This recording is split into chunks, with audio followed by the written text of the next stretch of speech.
નમસ્તે વિદ્યાર્થી મિત્રો, હું મુકેશ પટેલ આપનું સ્વાગત કરું છું. ધોરણ 7 વિષય ગણિત, પ્રકરણ 2 અપૂર્ણાંક અને દશાંશ સંખ્યાઓ, ભાગ 9. વ્યવહારિક દાખલા. ઉદાહરણ 7. સમભુજ ત્રિકોણની બાજુની લંબાઈ 3.5 સેમી છે, તો તેની પરિમિતિ શોધો. સમભુજ એટલે 3 બાજુઓ સરખી, એટલે કે દરેક બાજુના માપ સરખા છે. એટલે સમભુજ ત્રિકોણની પરિમિતિ એટલે 3 ગુણ્યા બાજુ, એટલે 3 ગુણ્યા 3.5 સેમી. તો આપણે 35 અને 3નો ગુણાકાર કરી દઈશું એટલે 105 મળશે. અને ત્યારબાદ એક દશાંશ ચિહ્ન કાપી લઈશું એટલે એક દશાંશ સ્થળમાં જવાબ આપીશું એટલે 10.5 સેમી. ઉદાહરણ 8. એક લંબચોરસની લંબાઈ 7.1 સેમી છે અને તેની પહોળાઈ 2.5 સેમી છે, તો એ લંબચોરસનું ક્ષેત્રફળ શોધો. તો વિદ્યાર્થી મિત્રો, લંબચોરસની લંબાઈ તમને આપી છે 7.1 સેમી, પહોળાઈ આપી છે 2.5 સેમી. લંબચોરસનું ક્ષેત્રફળ લંબાઈ ગુણ્યા પહોળાઈ એટલે બરાબર 7.1 ગુણ્યા 2.5 સેમી સ્ક્વેર. કારણ કે ક્ષેત્રફળનો એકમ સેમી સ્ક્વેર આવે એટલા માટે સેમી સ્ક્વેર લખેલો છે. અને હવે 71 અને 25નો પહેલાં ગુણાકાર કરી દઈશું.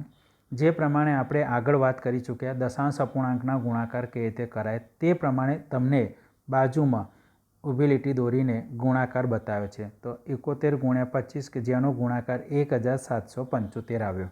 હવે એક દશાંશ સ્થળ બંનેમાં છે એટલે કુલ 2 દશાંશ સ્થળમાં જવાબ આપવો પડે એટલે 2 દશાંશ ચિહ્ન આપણે લઈશું તો 17.75 સેમી સ્ક્વેર. તો આવી રીતે તો મિત્રો વ્યવહારિક દાખલાઓની અંદર દશાંશ અપૂર્ણાંકમાં ફરી એકવાર તમારી જોડે ગુણાકાર ભાગાકાર જો બરાબર આવડતા હશે તો તમને વ્યવહારિક દાખલાઓમાં કોઈ મુશ્કેલી નહીં પડે. એટલા માટે પહેલાં જે ગુણાકાર અને ભાગાકારના દાખલાઓ આપણે ગણેલા સમજાવેલા એની પ્રેક્ટિસ બરાબર કરજો. ત્યારબાદ આ વ્યવહારિક દાખલાઓ ગણજો તો તમને વધારે મજા આવશે. પ્રશ્ન 2 સ્વાધ્યાય 2.6 હોમવર્કમાં છે. પ્રશ્ન 4 2.6. એક મોટરસાયકલ 1 લીટર પેટ્રોલમાં 55.3 કિમી અંતર કાપે છે, તો તે 10 લીટર પેટ્રોલમાં કેટલું અંતર કાપે? તો ગણતરી સરળ છે. 1 લીટર પેટ્રોલમાં કાપેલું અંતર બરાબર 55.3 કિમી, માટે 10 લીટર પેટ્રોલમાં કાપેલું અંતર કેટલું? એટલે કે 10 ગુણ્યા 55.3. દશાંશ ચિહ્ન કાઢી નાખીશું આપણે એટલે બરાબર 10 ગુણ્યા 553/10 અને 10 ઉડી ગયા અહીંયાથી આ એટલે બાકી કોણ રહ્યા? 10 ગયા એટલે કોણ બાકી રહ્યા? 553. એટલે જવાબ લખાઈ ગયો એની અંદર 553 કિમી. પ્રશ્ન 6 સ્વાધ્યાય 2.7. એક વાહન 2.4 લીટર પેટ્રોલમાં 43.2 કિમીનું અંતર કાપે છે, તો 1 લીટર પેટ્રોલમાં તે વાહન કેટલું અંતર કાપશે? તો પદ મૂકી દઈશું. 2.4 લીટરમાં કાપેલ અંતર બરાબર 43.2 કિમી, માટે 1 લીટરમાં કાપેલું અંતર બરાબર પ્રશ્નાર્થ એટલે 1 ગુણ્યા 43.2/2.4. હવે દશાંશ ચિહ્ન કાઢી નાખીશું આપણે. તો દશાંશ સ્થળ જો કાઢી નાખીએ તો ફરી અહીંયા હું લખું છું તમને ખ્યાલ આવે એટલા માટે 1 ગુણ્યા 43.2/2.4. ચલો ઓકે, દશાંશ ચિહ્ન કાઢી નાખીએ છીએ એટલે દશાંશ ચિહ્ન વગર જો હું સંખ્યા લખું તો 432 થશે અને નીચે થશે 24. હવે ઉપરની જે સંખ્યા હતી એમાં એક દશાંશ સ્થળ હતું માટે એના 10 નીચે લખાઈ ગયા અને નીચેનો જે દશાંશ ચિહ્ન છે 24માં 2.4ના કારણે એના 10 ક્યાં લખાઈ ગયા? ઉપર. અને આ પ્રમાણે 10 લખ્યા અને આ 10 અને આ 10 ઉડી ગયા અને 24 વડે આપણે 432ને ભાગાકાર કરવો પડે અને એ ભાગાકાર કરશો ત્યારે તમને જવાબ મળશે 18. અને આવી રીતે 1 લીટર પેટ્રોલમાં 18 કિમી અંતર કાપી શકાય.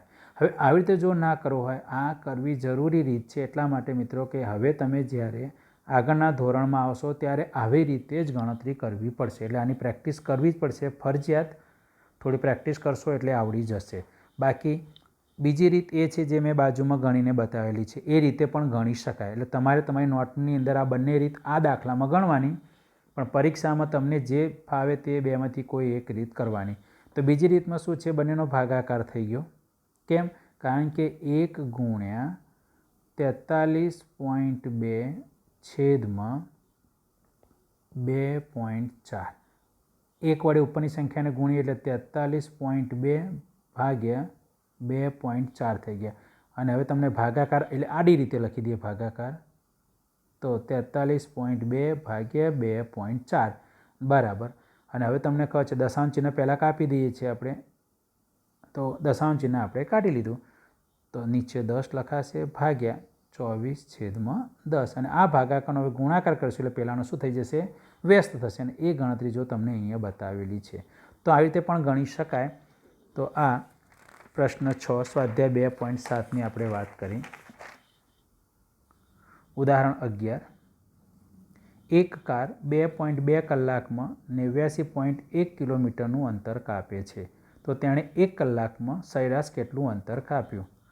તો આપણે અંતર શોધવાનું છે, માટે અંતરવાળો ભાગ પાછળ લખવો પડશે, એટલે સમય આગળ લખાશે. એટલે 2.2 કલાકમાં કાપેલ અંતર બરાબર 89.1 કિલોમીટર, માટે 1 કલાકમાં કાપેલ અંતર બરાબર કેટલું? તો 1 ગુણ્યા 89.1 છેદમાં 2.2. તો દશાંશ ચિહ્ન કાઢી નાખ્યું એટલે નીચે 10 લખાઈ ગયા, અને નીચેના દશાંશ ચિહ્ન કાઢી એટલે ઉપર 10 લખાય, એટલે એના કારણે લખાયું 891 ગુણ્યા 10 છેદમાં 10 ગુણ્યા 22. 10 શું થઈ ગયા? અહીંયાથી ઉડી ગયા. તો બાકી કોણ રહી ગયો? 891 છેદમાં 22. અને એનો ભાગાકાર તમને કર્યો છે જો બાજુમાં 40.5. એનો અર્થ એ થયો કે 1 કલાકમાં 40.5 કિમી અંતર કાપ્યું ગણાય. ઉદાહરણ 10, નિયમિત બહુકોણની દરેક બાજુની લંબાઈ 2.5 સેમી છે. નિયમિત બહુકોણ મતલબ દરેક બાજુઓ સરખી. ઓકે, એની લંબાઈ આપી છે 2.5 સેમી. બહુકોણની પરિમિતિ 12.5 સેમી છે. તો બહુકોણ કેટલી બાજુઓ ધરાવે છે? તો નિયમિત બહુકોણ માટે વાત કરીએ તો બહુકોણની બાજુઓની સંખ્યા શોધવી હોય તો એની પરિમિતિ ભાગ્યા બાજુની લંબાઈ, આ સૂત્ર વાપરવું પડે. તો લખાઈ ગયું સૂત્ર. અને ત્યારબાદ કિંમત મૂકી દઈએ. તો બહુકોણની પરિમિતિ, તો બહુકોણની પરિમિતિ તમને આપેલી છે 12.5 ભાગ્યા બાજુની લંબાઈ આપી છે 2.5. તો લખાઈ ગયું 12.5 ભાગ્યા 2.5. દશાંશ ચિહ્ન કાઢી નાખીએ એટલે 125 છેદમાં 25 લખાઈ ગયા. ઉપરના દશાંશ ચિહ્નને કારણે નીચે 10 લખાયા, નીચેના દશાંશ ચિહ્નને કારણે ઉપર 10 લખાયા, અને એ 10 ઉડી ગયા. તો બાકી રહ્યા 125 ભાગ્યા 25, અને 125ને 25 વડે ભાગીએ એટલે જવાબ મળે 5. માટે બહુકોણ 5 બાજુઓ ધરાવે છે. ઉદાહરણ 9, 2.4, 3.8 અને 7.6ની સરેરાશ શોધો. સરેરાશ શોધવી એટલે જેટલી પણ સંખ્યાઓ આપેલી છે એ બધી સંખ્યાઓનો સરવાળો ભાગ્યા કેટલી સંખ્યાઓ છે એટલા વડે ભાગવાના. અહીંયા 3 સંખ્યાઓ આપી છે, માટે 3 સંખ્યાઓનો સરવાળો ભાગ્યા 3 કરવા પડે. એટલે 3 વડે ભાગવા પડશે. એટલે 4.2 વત્તા 3.8 વત્તા 7.6 ભાગ્યા 3. અહીંયા 2ની જગ્યાએ મિત્રો 3 લખજો. 2 નહીં પરંતુ 3 લખવાના. અને હવે ઉપરની સંખ્યાઓનો સરવાળો જે બાજુમાં કર્યો છે જુઓ, 4.2 વત્તા 3.8 વત્તા 7.6, અને એ બધાનો સરવાળો થયો 15.6. અને 15.6ને જ્યારે 3 વડે ભાગીશું ત્યારે આપણને જવાબ મળશે 5.2. તો આવી રીતે આ એનો જવાબ મળશે. તે 15.6ને 3 વડે સીધી રીતે પણ ભાગાકાર તમે કરવો હોય તો કરી શકશો. એની અંદર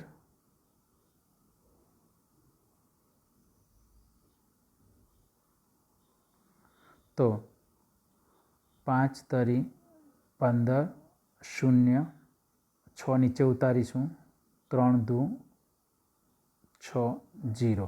હવે એક દશાંશ સ્થળ છે તો અમે એક દશાંશ સ્થળ આપી દો સીધા, તો આ જવાબ થઈ ગયો 5.2. તો આ રીતે ભાગાકાર પણ તમે કરી શકશો. મિત્રો આ ભૂલતા નહીં, અહીંયા 2 જે લખેલા છે છેદમાં એની જગ્યાએ 3 લખવાના છે, કારણ કે 3 સંખ્યાઓ છે એટલે 3 વડે ભાગવા પડે, એટલે 2 ચેકીને 3 લખજો. પ્રશ્ન 7 સ્વાધ્યાય 2.5 પ્રશ્ન 9 સ્વાધ્યાય 2.5, 42.6 કિમી કરતાં 28 કિમી કેટલું ઓછું અંતર છે? તો બંનેની બાદબાકી કરી દો. તો 42.6માંથી 28 બાદ કરો. 28 બાદ કરવાય તો કેવી રીતે કરી શકાય? તે 42.6 28, 28માં કોઈ દશાંશ ચિહ્ન નથી, ના હોય તો પાછળ સમજી અને 0 મૂકી દેવાના. ઓકે, એટલે દશાંશ ચિહ્ન નીચે દશાંશ ચિહ્ન, પાછળ 0 અને આગળ થઈ ગયા 28. હવે આની બાદ બાકી જે તમને બતાવી છે તે પ્રમાણે થઈ ગઈ. પ્રશ્ન માગ્યા પ્રમાણે ગણતરી કરો. 0.19 વત્તા 2.3 અને બીજો 29.35 ઓછા 4.56. તો આ સરવાળા અને બાદબાકીના દાખલાઓ છે જે નીચે વ્યવહારિક દાખલાઓ થોડા ગણ્યા છે અને એ ઉપરથી તમને ઉપરના સરવાળા બાદબાકી આવડી જશે, જે સરળ છે તમારા માટે. પ્રશ્ન 8 સ્વાધ્યાય 2.5. શ્યામ 5 કિલોગ્રામ 300 ગ્રામ સફરજન અને 3 કિલોગ્રામ 250 ગ્રામ કેરી ખરીદે છે. સરલા 4 કિલોગ્રામ 800 ગ્રામ સંતરા અને 4 કિલોગ્રામ 150 ગ્રામ કેળા ખરીદે છે. કોણે વધુ ફળ ખરીદ્યા? તો પહેલાં શ્યામે કેટલા ફળ ખરીદ્યા તે જોઈશું. તો શ્યામ માટેની વાત કરી દઈએ પહેલાં, એટલે લખી દીધું છે શ્યામ 5 કિલોગ્રામ 300 ગ્રામ એટલે 5.300 કિગ્રા. 3 કિલોગ્રામ 250 ગ્રામ એટલે 3.250 કિગ્રા. અને ત્યારબાદ એ બંનેનો સરવાળો કર્યો છે. 5.300 પ્લસ 3.250 0 5 5 ને 3 8 એટલે 8.550 કિગ્રા ફળ શ્યામે ખરીદ્યા. સરલા માટે એ રીતે ગણતરી કરી છે. જો સરલા માટે 4 કિલોગ્રામ 800 ગ્રામ બરાબર 4.800 કિગ્રા અને 4 કિલોગ્રામ 150 ગ્રામ બરાબર 4.150 કિગ્રા. અને હવે આ બંનેનો સરવાળો 4.800 પ્લસ 4.150 અને એનો સરવાળો તમને જે બતાવ્યો છે તે પ્રમાણે. તો આ વાત થઈ ગઈ આપણી જોડે. શ્યામ આટલા ફળ ખરીદે છે, સરલા આટલા ફળ ખરીદે છે. તો કોણ વધારે ખરીદે છે? સરલા, કારણ કે 8 કિલોગ્રામ ઉપરાંત 950, જ્યારે શ્યામ 8 કિલોગ્રામ અને 550 જ ખરીદે છે. તો પછી બાદ બાકી કરી દઈશું.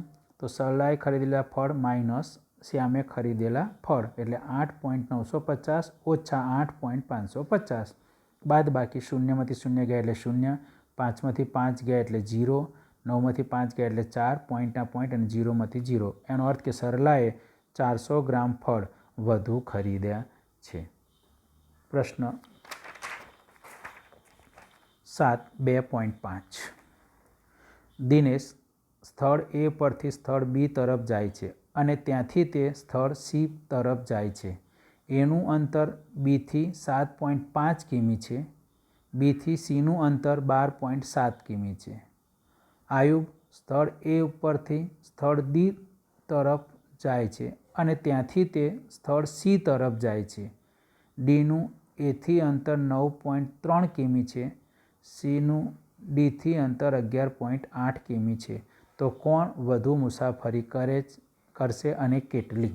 તો પહેલાં દિનેશ માટે જોઈએ, પછી ત્યારબાદ આયુબ માટે જોઈશું. તો દિનેશ શું કરે છે? તો રકમમાં તમને આપ્યું છે Aથી B સુધીનું અંતર કાપે છે. એટલે A અહીંયા છે, B અહીંયા છે, એટલે Aથી B આમ ગયો અને એ અંતર કાપે છે 7.5 કિમી. ત્યારબાદ એ પોતે Bથી C જાય છે, એટલે એ અહીંયાથી અહીંયા આવે છે અને Bથી Cનું કેટલું અંતર કાપે છે તમને આપેલું છે 12.7 કિમી. તો આ Aથી Bનું અંતર હતું. આ રહ્યું,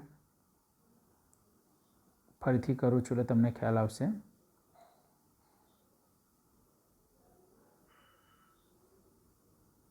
હા, જોઈ લો. Aથી Bનું અંતર 7.5, Bથી Cનું 12.7 અને હવે એને કુલ કેટલું અંતર કાપ્યું? તો બંનેનો સરવાળો જે તમે કરી શકો. 7.5 વત્તા 12.7 એટલે 7.5 દશાંશ ચિહ્ન નીચે દશાંશ ચિહ્ન, 12.7 એટલે 12 આગળ અને 7 પાછળ અને સરવાળો કરી દીધો અને એ સરવાળો મળી ગયો 20.2 કિમી.